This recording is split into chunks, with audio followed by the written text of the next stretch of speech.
Yesterday, Vladimir Putin recognized two regions of Ukraine as independent states. And he bizarrely asserted that these regions are no longer part of Ukraine and their sovereign territory. To put it simply, Russia just announced that it is carving out a big chunk of Ukraine. Last night, Putin authorized Russian forces to deploy into these regions.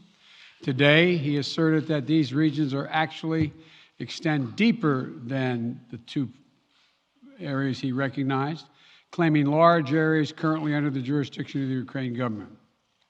He's setting up a rationale to take more territory by force, in my view. And if we listened to his speech last night, and many of you did, I know, he's setting up a rationale to go much further.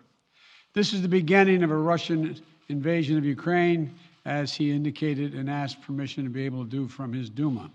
So let's begin to I'm going to begin to impose sanctions in response far beyond the steps we and our allies and partners implemented in 2014.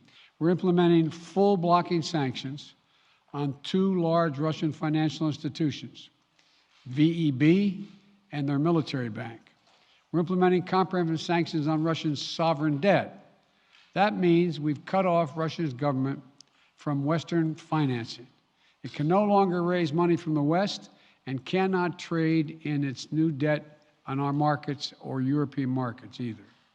Starting tomorrow and continuing in the days ahead, we'll also impose sanctions on Russia's elites and their family members. They share in the corrupt gains of the Kremlin policies and should share in the pain as well.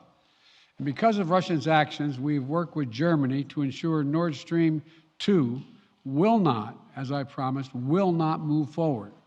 The United States and our allies and partners remain open to diplomacy if it is serious.